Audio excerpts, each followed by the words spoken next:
네, 조 바이든 미국 대통령 당선인이 한국전 참전 기념비를 찾아서 헌화했습니다. 도널드 트럼프 미국 대통령도 대선 패배 이후 처음으로 공개 활동에 나섰는데요. 워싱턴 연결해서 소식 들어보겠습니다. 이경희 특파원. 네, 워싱턴입니다. 네, 바이든 당선인은 곧 문재인 대통령과 첫 통화를 할 것으로 예상되는데요. 그런데 오늘 한국전 참전 기념비를 찾았다고요? 네, 오늘 현지 시간 11일, 미국은 제향군인의 날 국가 기념일입니다.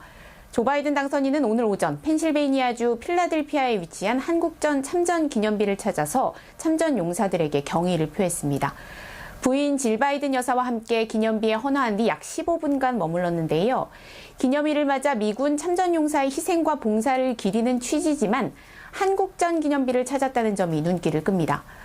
문재인 대통령과의 첫 통화를 앞두고 있는 가운데 동맹 복원의 메시지가 담긴 행보로 해석됩니다. 바이든 당선인은 트윗을 통해서 우리는 미국 군대에 제복을 입었던 이들의 봉사를 기린다면서 그들의 희생을 존경하고 용감하게 싸운 가치를 결코 배신하지 않는 최고 사령관이 될 것이라고 밝혔습니다. 도널드 트럼프 대통령도 제향군인의 날을 맞아 대선 패배 이후 처음으로 공개 일정에 나섰는데요. 알링턴 국립묘지를 찾아 참배했습니다. 재선 실패 불복 속에 법적 소송 등 안간힘을 쓰는 상황에서 외부의 눈을 피하고는 있지만 현직 대통령으로서 국가 기념일인 제향군인의 날 행사 참석을 위해 언론 앞에 모습을 드러낸 것으로 보입니다. 트럼프 대통령과 펜스 부통령은 비가 내리는 가운데 10여 분간 비를 맞으면서 정면만 응시한 채 머물렀고 발언을 하지는 않았습니다. 네, 미국 대선 승자는 가려졌지만 아직도 개표가 완전히 끝나지 않은 경합주들이 있죠. 조지아주도 그런 지역인데 결국 재검표가 결정됐다고요. 네, 조지아주는 두 사람의 격차가 0.3%포인트를 벗어나지 않을 정도로 치열한 경합주였는데요. 득표차가 근소해서 아직도 승자가 확정되지 않았습니다. 결국 전면 수개표로 재검표를 하기로 했는데요.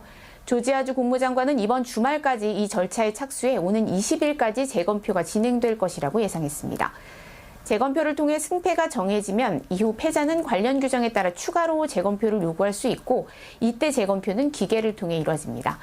다만 바이든 당선인이 현재까지 확보한 선거인단 279명의 조지아는 포함되어 있지 않아서 재검표가 결과에 영향을 주지는 않을 전망입니다.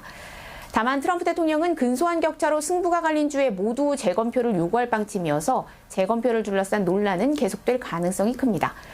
트럼프 캠프는 선거가 공정하고 모든 합법적 투표가 집계되도록 하기 위한 중요한 첫 단계라면서 조지아의 재검표 결정에 즉각 환영의 뜻을 밝혔습니다. 한편 트럼프 행정부 초청으로 미 대선을 참관한 13개국 해외 선거 전문가들로 구성된 국제 선거 참관단은 투개표 과정에서 부정 선거 사례를 발견하지 못했다고 밝혔다고 현지 언론들은 보도했습니다. 지금까지 워싱턴에서 전해드렸습니다.